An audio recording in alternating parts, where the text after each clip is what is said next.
তো বন্ধুরা, আপনারা উপরের স্ক্রিনটা লক্ষ্য করে দেখুন। এটা হচ্ছে আমাদের দিল্লির সরকারের নমুনা। তো দিল্লিতে ছাত্র আন্দোলন হয়েছে, তো আপনারা দেখতে পাচ্ছেন স্ক্রিনে। ছাত্ররা তাদের অধিকার চাইতে রাস্তায় নেমেছে, কিন্তু সেই অধিকার না দিয়ে মোদী সরকার তাদের ওপর লাঠি চার্জ করাচ্ছে পুলিশকে দিয়ে। পুলিশ তো লাঠি চার্জ করছেই, তার মধ্যে আবার বিনা ড্রেসে মানে সিভিল ড্রেসে যারা লাঠি হাতে করে সাধারণ ছাত্রদেরকে মারছে, লাঠি দিয়ে লাঠির আগায় পেরেক বেঁধে মারছে, তাদের দেখুন একজনেরও নেম প্লেট নাই। তার মানে কি দাঁড়ায়?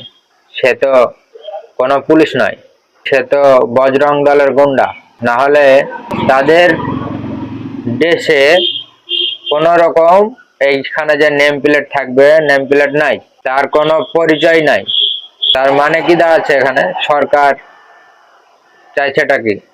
সাধারণ মানুষের অধিকার আছে, তার হক চাওয়ার অধিকার আছে, আমাদের সংবিধানে লেখা আছে। এই ছাত্ররা সরকারকে প্রশ্ন করছে, সরকার প্রশ্নের উত্তর দিতে ব্যর্থ। এই জন্যে পুলিশ দিয়ে রাস্তায়, দিল্লির রাজপথে, প্রধানমন্ত্রী ভবনের সামনে ব্যারিকেড দিয়ে ছাত্রদেরকে আটকাচ্ছে। ছাত্রদেরকে আটকাচ্ছে ভালো কথা, এমনি শান্তভাবে আটকাতে পারে, তাদেরও একটা ওপর থেকে অর্ডারের ব্যাপার আছে, তা ঠিক আছে। কিন্তু যে এইভাবে যে জানোয়ারের মতো যে পুলিশে ছাত্রদের ওপর মারধর করছে, এটা কি মানুষের পরিচয়?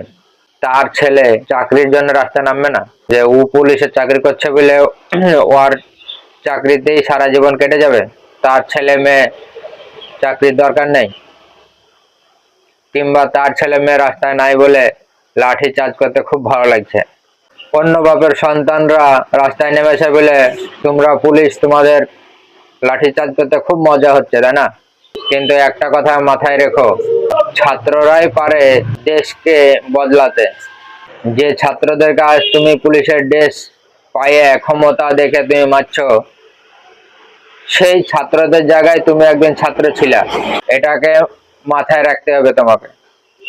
সরকার অর্ডার দিচ্ছে আর আমরা লাঠিচার্জ করব, এমনটা কোনো কথা নাই। আমাদের দেশে আমাদের সাংবিধানিক অধিকার আছে, আমরা আন্দোলন করতে পাবো।